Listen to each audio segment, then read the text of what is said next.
నమస్తే, welcome to YK news. నేను మీ Srinivas Valeti. Cyber నేరగాళ్లు బెదిరిస్తే చదువుకున్న వాళ్ళు, ఐటీ ఉద్యోగులు, యువతే బెదిరిపోయి వారి వలలో ఇరుక్కుని లక్షల్లో నష్టపోతున్నారు. అయితే ఎన్టీఆర్ జిల్లా ఉయ్యూరుకు చెందిన వృద్ధ దంపతులు మాత్రం అదర్లేదు బెదర్లేదు. ఎంతో తెలివిగా వ్యవహరించి ఆ మోసం నుంచి బయటపడ్డారు. సైబర్ కంత్రీల మోసాన్ని ధైర్యంగా ఎదుర్కోవడమే కాకుండా భారీ ఆర్థిక నష్టం నుంచి తప్పించుకున్నారు. రిటైర్ అయిన ప్రభుత్వ ఉద్యోగులను లక్ష్యంగా చేసుకుని డిజిటల్ అరెస్టు పేరుతో కోట్లు కొల్లగొడుతున్న సైబర్ నేరగాళ్ల నుంచి ఇద్దరు వృద్ధులు ఉయ్యూరు పోలీసుల సాయంతో బయటపడ్డారు. ఉయ్యూరుకు చెందిన కోట శివశంకర్ గతంలో అకౌంటెంట్గా పనిచేసి రిటైర్ అయ్యారు. టీచర్గా పనిచేసిన భార్యతో కలిసి Uyyuru AG and SG college సమీపంలో నివాసం ఉంటున్నారు. అయితే ఫిబ్రవరి 18వ తేదీన ఉదయం ముంబై క్రైమ్ బ్రాంచ్ నుంచి మాట్లాడుతున్నానంటూ ఓ వ్యక్తి వాట్సాప్ వీడియో కాల్ చేశాడు. శివశంకర్ ఆధార్ కార్డు ద్వారా 25 లక్షల మనీ లాండరింగ్ జరిగిందని, అందుకు సంబంధించి అరెస్టు వారెంట్ జారీ అయిందని బెదిరించాడు. వాట్సాప్ వీడియో కాల్ ద్వారా చాలాసేపు హెచ్చరికలు జారీ చేశాడు. అయితే డిజిటల్ అరెస్టుల గురించి పోలీసులు గతంలోనే అవగాహన కల్పించిన కారణంగా ఆ వృద్ధ దంపతులు వెంటనే పోలీస్ స్టేషన్కి కంప్లైంట్ చేశారు. దీంతో సిఐ టీవీవి రామారావు వెంటనే బాధితుల ఇంటికి చేరుకుని జరుగుతున్న మోసాన్ని పక్కనే నుంచుని గమనించారు. ఆ తర్వాత ముంబై క్రైమ్ బ్రాంచ్ ఎస్పీగా చెప్పిన నకిలీ వ్యక్తి స్క్రీన్ మీదకు రాగానే అతనితో మాట్లాడడానికి సిఐ గారు ప్రయత్నించగా రియల్ పోలీసును చూసిన ఫేక్ పోలీసు వెంటనే వీడియో కాల్ కట్ చేసి ఆఫ్లైన్లకు వెళ్ళిపోయాడు. ఈ వీడియో ఇప్పుడు సోషల్ మీడియాలో వైరల్గా మారింది. సైబర్ నేరగాళ్ల పట్ల అవగాహన కల్పించడంతో పాటు సైబర్ కేటుగాళ్ల నుంచి వృద్ధ దంపతులను కాపాడేందుకు కృష్ణా జిల్లా పోలీసులను, ఉయ్యూరు పోలీసుల మంత్రి నారా లోకేష్ కూడా అభినందించారు. బాధితులు కాల్ చేయగానే సకాలంలో స్పందించి వారిని ఆర్థిక నష్టం నుంచి కాపాడేందుకు గాను కృష్ణా జిల్లా పోలీసులను అభినందిస్తూ లోకేష్ కూడా ట్వీట్ చేశారు. నిజానికి కోట శివశంకర్ దంపతులను చూసి నేర్చుకోవాల్సింది ఎంతో ఉంది. పెద్ద పెద్ద అధికారులు, ఎంతో చదువుకున్న మేధావులు సైతం ఈ సైబర్ మాయగాళ్ల వల్ల చిక్కుని మోసపోతున్నారు. ఇటీవలే సైబర్ అరెస్టుల పేరుతో జరుగుతున్న ఎన్నో ఘటనల్ని, కోట్ల రూపాయలు పోగొట్టుకున్న తీరును మనం చూస్తూనే ఉన్నాం. ముంబై పోలీసులు అని చెప్పగానే ఏమాత్రం భయపడకుండా స్థానిక పోలీసులకు సమాచారం ఇచ్చి మోసగాళ్ల ఆట కట్టించిన శివశంకర్ దంపతులు అందరికీ మార్గదర్శకంగా నిలుస్తున్నారు. రైట్, ఇదే అంశంపై మనం మాట్లాడదాం. ఈ మొత్తం మీద ఈ ఘటనకు సంబంధించి ఉయ్యూరు సిఐ గారు టీవీవి రామారావు గారు మెయిన్ పాత్ర పోషించారు. ఆయనే ఆ వృద్ధ దంపతులకు సహాయం చేసి సపోర్ట్ చేశారు. ఆయన సార్ కూడా మనతో పాటు లైవ్లో సిద్ధంగా ఉన్నారు. నమస్తే రామారావు సార్. సార్ మీ voice okay, no problem sir. మొదట మీకు salute sir, thank you very much. Lokesh garu already మీకు ఒక మంత్రి గారు ట్వీట్ చేశారు, చూసాం. అండ్ సైబర్ క్రైమ్ విజయవాడ నుంచి విమల్ గారు కూడా మనతో పాటు జాయిన్ అయ్యారు. నమస్తే Vimal sir. Right yes, cyber privilege right. Sir కూడా చాలా ఎక్స్పర్ట్ దీంట్లో. మనం పిలవగానే ఈ మీటింగ్కి అటెండ్ అయినందుకు, సార్ కూడా ఈ డిబేట్కి అటెండ్ అయినందుకు thank you very much Vimal sir. Right, Ramarao sir, ఏంటి అసలు ఎలా జరిగింది? మీ ద్వారానే వినాలనుకుంటున్నాను, ప్లీజ్ సార్. సార్, యాక్చువల్గా మేము మా జిల్లా ఎస్పీ గారు విద్యాసాగర్ నాయుడు ఐపీఎస్ గారు గత కొంతకాలంగా ఈ అవగాహన కార్యక్రమాలు విస్తృతంగా చేపడుతున్నారు. చాలా దూరంలో మేము ఊళ్ళో చాలా కార్యక్రమాలు చేపట్టాము. దాంట్లో భాగంగా ఈ వృద్ధులకు కొంచెం అవగాహన వచ్చింది దాని మీద, డిజిటల్ అరెస్ట్ మీద. డిజిటల్ అరెస్ట్ వచ్చినప్పుడు 17th మార్నింగ్ ఉదయం కాల్ వచ్చింది వాళ్ళకి. ఇలా ముంబై క్రైమ్ బ్రాంచ్ నుంచి మాట్లాడుతున్నాము, మీ ఆధార్ కార్డు ఏదైతే ఉందో దాని మనీ లాండరింగ్ ఇన్వాల్వ్ అయింది, 25 lakhs ఫ్రాడ్ జరిగింది, దీనికి సంబంధించి ఇన్వెస్టిగేషన్ జరుగుతుందని చెప్పి సుప్రీంకోర్టు జడ్జి గారు అని చెప్పి ఆ సెటప్లో ఒకరితో మాట్లాడించి జడ్జి గారు అరెస్ట్ వారెంట్ ఇష్యూ చేసినట్టు, బాగా ఓల్డేజ్ పీపుల్ అయినందువల్ల కొంచెం వాళ్ళకి అవకాశం ఇస్తున్నట్టు, అడిగిన ఇన్ఫర్మేషన్ అంతా మీరు ముంబై క్రైమ్ బ్రాంచ్ వాళ్ళకి ఇవ్వండి, ఇస్తే దాని మీద సాటిస్ఫై అయితే వాళ్ళు దాన్ని బట్టి మేము ఫర్దర్ ఆర్డర్స్ ఇస్తామని చెప్పి ఆ వృద్ధులను భయపెట్టడం జరిగింది. దానికి అనుగుణంగానే వృద్ధులు కూడా చాలాసేపు వాళ్ళు అడిగిన సమాచారం వల్ల ఇచ్చారు. ఆ సైబర్ క్రైమ్లో ఉన్నది అదే, కొంచెం ఇన్ఫర్మేషన్ వాళ్ళ దగ్గర ఉంటుంది. ఆ ఇన్ఫర్మేషన్ ఫర్దర్గా మీ సమాచారం మొత్తం మా దగ్గర ఉన్న అన్నట్టుగా ఎలివేషన్ చేసి సమాచారం మొత్తం వాళ్ళే లాక్కుంటారు వీళ్ళ దగ్గర నుంచి. ఆ విధంగానే ఇన్ఫర్మేషన్ అంతా కూడా వీళ్ళు ఇచ్చారు. ఇచ్చిన తర్వాత వీళ్ళకి ఐడియా వచ్చింది. గతంలో ఈ అవగాహన కార్యక్రమాల ద్వారా విన్నది కొంచెం గుర్తొచ్చి నన్ను కాంటాక్ట్ అయ్యారు. నన్ను కాంటాక్ట్ అవగానే సేమ్ అదే విధంగా మీరు రెస్పాన్స్ ఏ విధంగా మార్చొద్దు, ఇది ఖచ్చితంగా డిజిటల్ అరెస్టే, గతం నుంచి నిన్నటి నుంచి ఏ విధంగా మీరు రెస్పాండ్ అయ్యారో అదే విధంగా రెస్పాండ్ అవ్వండి. రెస్పాండ్ అయ్యి అతను లైన్ లోకి వచ్చేలా చేయండి, మనకి స్క్రీన్ మీద కనిపించేలా చేయండి అని చెప్పి నేను వాళ్ళకి కాసేపు చెప్పడం జరిగింది. దానికి తగ్గట్టుగానే వాళ్ళు కొంచెం తెలివిగా వృద్ధులైనా సరే తెలివిగా ప్రవర్తించి నేను చెప్పిన విధంగానే చాలాసేపు మాట్లాడారు. వాళ్ళు డాక్యుమెంట్లు వరుసగా పంపించడం మొదలుపెట్టారు. మేము బ్యాక్ సైడ్ నుంచి చార్ట్ నుంచి కెమెరాలు ఫిక్స్ చేసి బ్యాక్ నుంచి మేము అబ్జర్వ్ చేస్తా ఉన్నాము. కొన్ని డాక్యుమెంట్స్ సుప్రీంకోర్టు ఆర్డర్ అని చెప్పి, అలాగే ముంబై క్రైమ్ బ్రాంచ్ నుంచి ప్రొసీడింగ్స్ అని చెప్పి ఇవన్నీ కూడా ఇస్తా ఉన్నారు. ఆ చివరిలో ఏం చేశారంటే మీకున్న స్థిరాస్తులు, చరాస్తులు, అలాగే సెక్యూరిటీస్, అలాగే స్టాక్స్ ఇన్వెస్ట్ చేసినవి, గోల్డ్, ఫిక్స్డ్ డిపాజిట్స్, వీటికి సంబంధించిన సమాచారం అంతా కూడా including social media accounts, Gmail accounts, వీటి పాస్వర్డ్స్ సహా అన్ని ఇవ్వాలని చెప్పి ఒక 20 minutes లో మీకు ఇవ్వకపోతే లోకల్ పోలీస్ వచ్చి మమ్మల్ని అరెస్ట్ చేసి తీసుకెళ్లిపోతారని చెప్పి వాళ్ళు చెప్పారు. ఆ డాక్యుమెంట్స్ అన్ని కూడా ఆ వృద్ధుల చేత చదివించారు లైవ్ లో. తర్వాత ఈ వృద్ధులు రెస్పాండ్ అయ్యారు. మేము చెప్పిన విధంగా సరే సార్ మీరు సహాయం చేస్తున్నారు, మాకు సహాయం చేస్తున్నారు, చాలా ధన్యవాదాలు, ఒకసారి మిమ్మల్ని చూడాలనుకుంటున్నాం సార్ అని రిక్వెస్ట్ చేస్తే అతను స్క్రీన్ మీదకి వచ్చాడు. స్క్రీన్ మీదకి వచ్చి మాట్లాడుతూ ఉంటే ఇంకా ఎలాగ టైం ఇచ్చారు కదా, మనకు కావాల్సిన సమాచారం అంతా వచ్చింది, మనం అనుకున్న సమాచారం నేను ఎంటర్ అయ్యాను. ఎంటర్ అయ్యి మాట్లాడదానికి ప్రయత్నించాను. మనం చూడగానే అతను ఆఫ్లైన్ అయిపోయాడు. ఆ వృద్ధులు మాత్రం నిజంగా మనం ఫస్ట్ టైం దేశంలోనే ఫస్ట్ సారి మనం డైరెక్ట్ గా అతను లైవ్ లో ఉండగానే వెళ్ళి అతనితో మాట్లాడడానికి ప్రయత్నం ఇదే ఫస్ట్ సార్ జరిగింది. Good sir, good sir. Vimal sir, అసలు ఈ డిజిటల్ అరెస్ట్ అనే పద్ధతి కానీ పదం కానీ అసలు ఉందా సార్? ఈ డిజిటల్ నమస్కారం అండి. First of all Uyyuru CI గారికి, రామారావు గారికి కంగ్రాట్స్ చెప్తున్నానండి. ఎందుకంటే ఆయన చకచక్యంగా ప్రవర్తించడం వల్ల వాళ్ళ అమాయకులు ఇబ్బంది పడకుండా ఆగడము, వృద్ధులు కూడా తెలివితేటలుగా ఉండి ఆ మోసానికి బారిన పడకుండా జాగ్రత్తగా ఉండడం కూడా జరిగింది విషయంలోకి. అండ్ నెక్స్ట్ డిజిటల్ అరెస్ట్ అనేది ఎక్కడ లేదండి. మనం ఎక్కడైనా చూసినా కూడా మన ఆర్బీఐ రూల్స్ అండ్ రెగ్యులేషన్స్ కానివ్వండి, అలాగే ఎటువంటి బ్యాంకర్స్లు కానివ్వండి, ఆల్రెడీ డిపార్ట్మెంట్ నుంచి కూడా ఎక్కడ కూడా డిజిటల్ అరెస్ట్ అనేది లేదండి. కన్సర్న్డ్ పోలీస్ వాళ్ళు ఎవరైనా సరే సిఆర్పిసి 41 సిఆర్పిసి నోటీస్ ఇచ్చి ఇవ్వడం కానీ అరెస్ట్ విషయంలో కానీ చెప్పాలి అది ఉంటుంది తప్ప జనరల్గా అయితే ఈ డిజిటల్ అరెస్ట్ అనేది ఎక్కడ పదం లేదండి. దీని విషయంగా ఎవరు కూడా మోసపోవద్దని చెప్పేసి మేము కూడా సూచనలు చెప్తూ ఉన్నాం. అసలు వీళ్ళ డేటా వాళ్ళకి ఎట్లా వెళ్తుంది సార్ చెప్పినట్టుగా ఫోన్ల ద్వారా కొంత అయితే వీళ్ళకి పర్టికులర్గా ఆ ఫోన్కి ఆ ఫోన్ నెంబర్కి ఫోన్ చేసి శివశంకర్ గారికి వాళ్ళ మిస్సెస్కి ఇది ఎట్లా కనుక్కుంటారు సార్ వీళ్ళు? సార్ దీన్ని యాక్చువల్గా ఏమంటామంటే వెబ్ హిప్నోటిజం అంటామండి. సో ఒక మనిషిని ఏం చూపించాలి, అతనికి ఎలాంటివి చూపించాల్సి వస్తుంది. ఈరోజు మన ఆధార్ కార్డు కానివ్వండి, పాన్ కార్డు, ఇలా ఇన్ఫర్మేషన్ ఏవైతే పబ్లిక్ డేటా ఏవైతే ఉన్నాయో అవన్నీ కూడా ఆల్రెడీ లీకేజ్లో ఉన్నాయండి. కొన్ని మనం చూడగలిగితే చాలా చోట్ల మన పాస్వర్డ్స్ లీక్ అవ్వడం కానివ్వండి, మన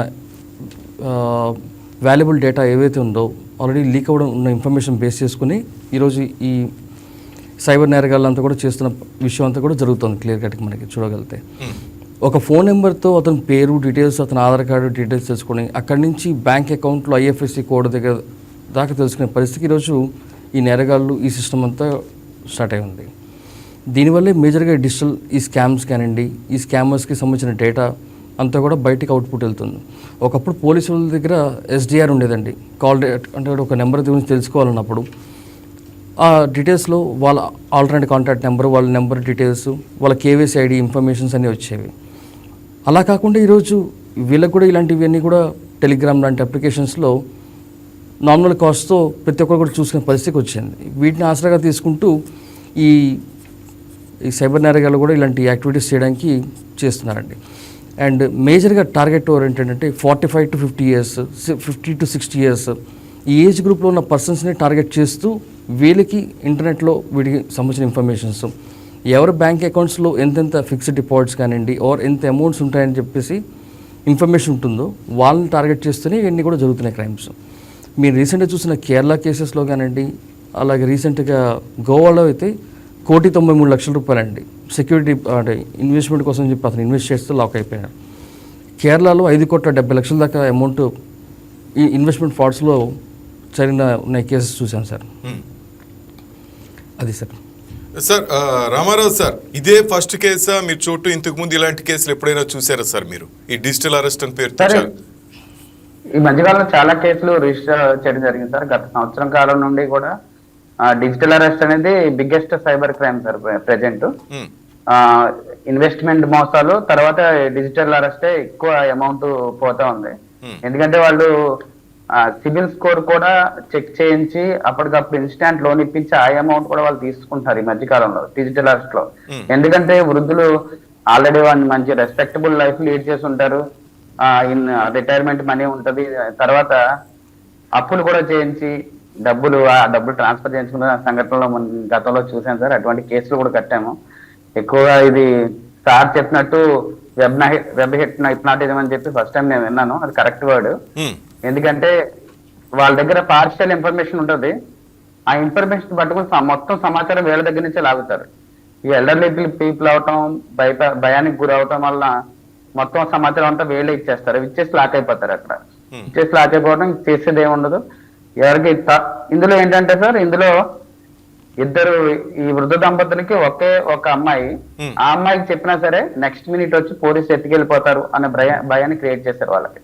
ప్రతి ఒక్కరికి అలా క్రియేట్ చేస్తారు. వీళ్ళకి కొంచెం అవగాహన ఉంది కాబట్టి దాన్ని బ్రేక్ చేసి మాకు ఇన్ఫర్మేషన్ ఇవ్వగలిగారు. వేరే వాళ్ళు అయితే ఎవరికి చెప్పరు, అసలు చెప్పే సమస్య ఉండదు. అలా తీసుకెళ్ళిపోతారు. 2 రోజులు 3 రోజులు 15 రోజులు కూడా డిజిటల్ అరెస్ట్ లైవ్ కాల్లో పెట్టుకున్న సంఘటనలు దేశవ్యాప్తంగా చాలా ఉన్నాయి సార్. ఎట్టి పరిస్థితిలో కూడా థర్డ్ పర్సన్ కి చెప్పొద్దు, సెకండ్ పర్సన్ కి చెప్పొద్దు అని చెప్పి ఫస్ట్ చెప్పేది సుప్రీంకోర్టు జడ్జి గారు లైన్ లోకి వచ్చి, నకిలీ సుప్రీంకోర్టు జడ్జి గారు లైన్ లోకి వచ్చి చెప్పి ఫస్ట్ మాట, మీరు ఇంకొక పర్సన్ కి చెప్పారంటే మీకు ఇచ్చిన టెంపరీ బెయిల్ క్యాన్సిల్ అయిపోద్ది, ఇమీడియట్ గా మీరు అరెస్ట్ అయిపోతారని చెప్తారు. ఆ భయంతో వీళ్ళు ఎవరికి చెప్పరు. ఆ హిప్నాటైజ్ అయిపోయి వాళ్ళు ఏం చెప్తారో అది చేస్తారు. బ్యాంక్కి వెళ్తారు, లోన్ అప్లై చేస్తారు, ఆ అమౌంట్ తీసుకుంటారు, ఆ అమౌంట్ వాళ్ళు ట్రాన్స్ఫర్ చేస్తారు. కంప్లీట్ గా వీళ్ళు జీరో అయిపోయే వరకు కూడా ఆ హిప్నాటిజం లోనే ఉంటారు వాళ్ళు. అటువంటి సంఘటనలు చాలా జరిగాయి. అటువంటి కేసెస్ కూడా చాలా కట్టాము.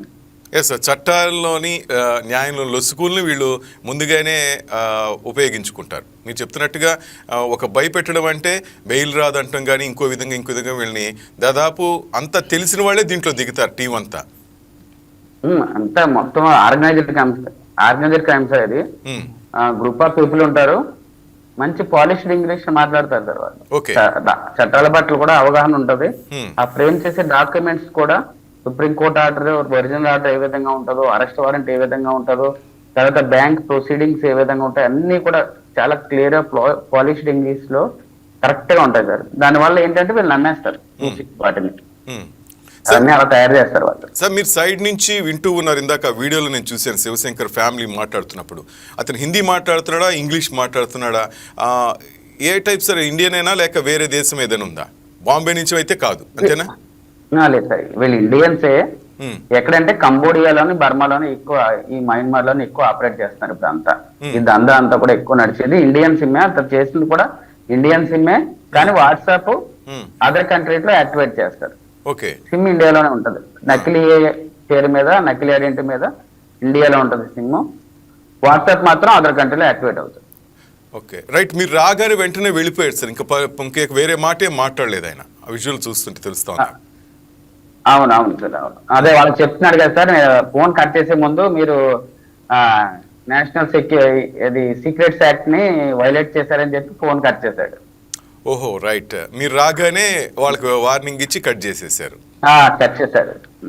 రైట్. విమల్ సార్ చూస్తున్నారు కదా, కంబోడియా సార్ చెప్తున్నట్టుగా ఇక్కడ కాదు. రైట్ సార్, ఇక్కడ వాళ్ళని చాలా మంది రిక్రూట్ చేసుకుని, జాబ్ కోసం రిక్రూట్ చేసుకుని ఇలాంటి యాక్టివిటీస్ చేస్తుంటారు సార్. యాక్చువల్గా సార్, మేజర్గా మీరు గమనించండి, ఇప్పుడు ఒకరు డిజిటల్ అరెస్ట్ చేశారని చెప్పేసి మనకి ఫోన్ వస్తే మనం ఎందుకు భయపడాలండి? అంత క్రైమ్ మనం ఏం చేసాం? ఇప్పుడు అబోవ్ సీనియర్ సిటిజన్స్ అంటే వాళ్ళంతా కూడా మోస్ట్ వనరబుల్ గ్రూప్ అనమాట వాళ్ళకి. యాక్చువల్గా ఈ అఫెండర్స్కి మీరు చూడగలిగితే 50+ 60 years దాటిన వాళ్ళని వీళ్ళు టార్గెట్ చేసుకుంటూ చేస్తుంటారు క్రైమ్స్లో. ఈ క్రైమ్స్లో వాళ్ళు ఒక సడన్గా వీడియో కాల్ వస్తే ఎలా మాట్లాడతారండి? మీరు మీ ఫ్యామిలీని మెసేజ్ చేస్తే మీరు మాట్లాడాలి, చేయాలి విషయంలోకి, వాట్సాప్ కాల్ కానీ ఇంకేదైనా కాల్ కానీ వస్తే. అలా కాకుండా ఎవరో పర్సన్ తెలియదు, ఎవరు తెలియదు, జస్ట్ అక్కడ నెంబర్ నుంచి వస్తుంది, అది ఎలా లిఫ్ట్ చేస్తారు వీడియో కాల్? మీరు ఆన్సర్ చేయకపోతే అసలు సమస్య లేదుగా, ఎందుకు ఆన్సర్ చేస్తున్నారు? పబ్లిక్లో కూడా ఇలాంటి కూడా అవేర్నెస్ తీసుకురావాలండి. ఇప్పుడు చూడండి, నా ఫోనే ఉంది సార్, నా ఫోన్కి స్క్రీన్కి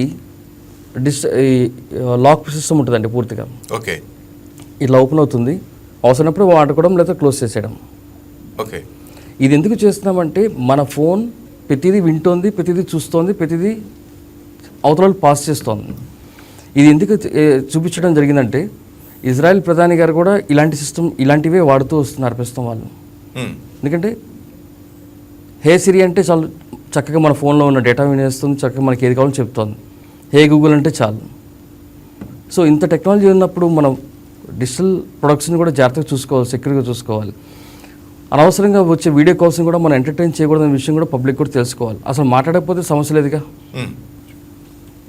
కానీ ఆశ కదా సార్, 50,000 ఈ క్లిక్ చేయగానే ఈ సమ్ ఫైల్ మీరు క్లిక్ చేయగానే 50,000 వస్తుందంటే ప్రతి ఒక్కడికి ఆశ. 50,000 చొప్పున నొక్కుతున్నాడు, 5 లక్షలు పోగొట్టుకుంటున్నాడు. ఆ రిటర్న్ కూడా వచ్చేది లేదు కదా సార్, మీకు కంప్లైంట్ చేసినా అది రిటర్న్ వచ్చేది లేదనుకుంటా సార్. డిపార్ట్మెంట్ వాళ్ళు కంప్లైంట్ చేసిన ప్రాబ్లం ఏంటంటే సార్, వాళ్ళకి సపోజ్ 50,000 రూపీస్ వీళ్ళు ఇన్వెస్ట్ చేస్తే వాళ్ళు 10,000 రూపీస్ వీళ్ళకి వెనక్కి రిటర్న్ చేశారనుకుందాం. ఈ 10,000 రూపీస్ వేరే ఫ్రాడ్లెంట్ అమౌంట్ నుంచి ట్రాక్ చేసి ఉంటారు. సో వీళ్ళ అకౌంట్ కూడా రేపు పొద్దున అకౌంట్ కూడా ఫ్రీజ్ అవుతుంది. కారణం ఏంటంటే వీళ్ళు చేసిన వేరే ఈ ఫ్రాడ్స్టర్ యాక్టివిటీస్ వచ్చిన పేమెంట్ వీళ్ళ అకౌంట్లో పడ్డది కాబట్టి వీళ్ళు కూడా వేరే దాంట్లో ముద్దాయి కింద వచ్చినట్టే. రామారావు గారు అంతేనా సార్? సార్ ఇందులో సార్ ఈ పర్టికులర్ దీంట్లో అవగాహన అనేది సార్ చెప్పినట్టు ఇప్పుడు మన చేతిలో ఉన్న మొబైలే మొత్తం సర్వ సమాచారం కూడా ఇతరులకు చేరవేస్తుంది. ఇప్పుడు ఒకే గూగుల్ అన్నా ఒకే సిరి అన్నా అది వింటుందంటే మైక్రోఫోన్ ఎప్పుడు కూడా అది యాక్సెస్ తీసుకున్నట్టే. మనం ఏం మాట్లాడినా కూడా అది యాక్సెస్ తీసుకుంటుంది. అది థర్డ్ పార్టీకి అన్ని కూడా సమాచారం ఇస్తున్నారు. ఇతని ఇంట్రెస్ట్లు ఏంటి, ఇతను ఎక్కడెక్కడ తిరుగుతాడు, ఏం చేస్తాడు, ఏం కొంటాడు, అవన్నీ కూడా ఎవరెవరితో కాంటాక్ట్ లో ఉంటే సమస్త సమాచారం మన ఫోన్ తెలుస్తుంది సార్. జాగ్రత్తగా వాడుకోవాలనే విషయం అది పక్కన పెట్టి సైబర్ క్రైమ్స్ సంబంధించి మా పోలీస్ డిపార్ట్మెంట్, మా డీజీపీ గారి దగ్గర నుంచి కింద స్థాయి కానిస్టేబుల్ వరకు రెగ్యులర్ గా మేము అవేర్నెస్ కార్యక్రమాలు చేపడతాం సార్. డైరెక్ట్ గా మాట్లాడిన వాళ్ళు విన్నవాళ్ళు వింటున్నారు. అలాగే మేము సోషల్ మీడియాలోకి పెడతాం. రీచ్ బాగా తక్కువగా ఉంటుంది, ఎందుకంటే ప్రజల ఇంట్రెస్ట్ పెంచలేదు ఇట్లాంటి అవగాహన కార్యక్రమాల మీద. ఇది కొంచెం సెన్సేషన్ క్రియేట్ చేసి దగ్గర 1 కోటి మంది వరకు ఇది రీచ్ అయింది సార్. ఇది ఈ సంఘటన ఎందుకంటే డిజిటల్ అరెస్ట్ అంటే చాలా మందికి ఈ సంఘటన వాళ్ళు తెలిసింది సార్. చాలా మన గౌరవ మంత్రి గారు కూడా, హోమ్ మినిస్టర్ గారు కూడా ఇది షేర్ చేయడం వల్ల కోట్ల మందికి రీచ్ అయి ఉంటారు సార్. డిజిటల్ అరెస్ట్ మీద తెలుగు రాష్ట్రాల్లో ఒక మంచి అవగాహన అయితే వచ్చింది సార్ దీనివల్ల. మీరు చెప్పినట్టు వినేవాళ్ళు తక్కువ సార్, తమ దాకా వచ్చి డ్యామేజ్ చేసుకుని మళ్ళీ అది మీకు కంప్లైంట్ చేయడానికి కూడా నామోషి. అంతేనా? నామోషి. చాలా మందికి 10 లక్షలు పోగొట్టుకుని మీ దగ్గరికి వచ్చి కంప్లైంట్ చేయడం కూడా నామోషి. Exactly sir. పెద్దోళ్ళు సార్, అంతా పెద్ద ర్యాంకుల్లో రిటైర్ అయిన వాళ్ళు ఉంటున్నారు సార్. దీంట్లో చాలా మంది రిపోర్ట్ కూడా చేయట్లేదు ఈ షేమ్ ఫీల్ అయ్యి. విమల్ సార్, ఈ సెక్సువల్ స్కాండల్స్ మీకు తెలిసిందే కదా సార్. ఈ వీడియో కాల్ చేసి టక్కని అవతలాడు ఫోటో, ఈ అమ్మాయి ఫోటో పెట్టి వాళ్ళని బెదిరించడం, ఇలాంటి కూడా సంఘటనలు జరుగుతున్నాయి కదా సార్. ఇవి ఎట్లా సార్? ఇది ఈ మధ్య కంట్రోల్ అయిందా, ఇది ఇంకా ఎక్కువైందా సార్? ఇది డబుల్ అయిపోయింది సార్. రీసెంట్గా నేను 3 కేసెస్ మాకు రీసెంట్గా లాస్ట్ వీక్ వచ్చినాయి sir cases. Okay.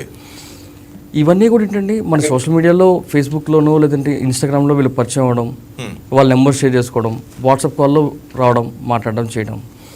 Video call రాగానే వాళ్ళు చూపిస్తున్నారు, వీళ్ళు చూపించగానే కంప్లీట్ అయిపోతుంది సార్. అతను ఏం చూపించకపోయినా జస్ట్ అలా ఫోటో ఆన్ చేసినా ఆ అమ్మాయి ఏం చేస్తుందంటే మీరు చూపించారని చెప్పేసి కావాలని చెప్పి క్లెయిమ్ చేస్తూ ఇతను ఇబ్బంది పెట్టడం స్టార్ట్ చేయడం మొదలు పెడుతున్నారు. ఈ టైప్ ఆఫ్ కేసెస్లో ఎక్కువ శాతం మిలిటరీ వాళ్ళని చూస్తున్నాం సార్ కేసెస్లోకి.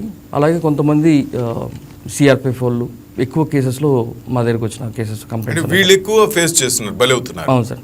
నేవీ, అవును సార్. ఏంటి సార్ వాళ్ళ కారణం? సార్ చాలా ఎక్కువ జరుగుతున్నాయి సార్, తక్కువ రిపోర్ట్ అవుతున్నాయి ఈ కేసులు. ఎందుకంటే సొసైటీలో కొంచెం తెచ్చుకునే పరిస్థితి వచ్చి రిపోర్ట్ కావట్లేదు. చాలా ఎక్కువ జరుగుతున్నాయి సార్. సార్ అన్నట్టుగా చాలా ఎక్కువ జరుగుతున్నాయి.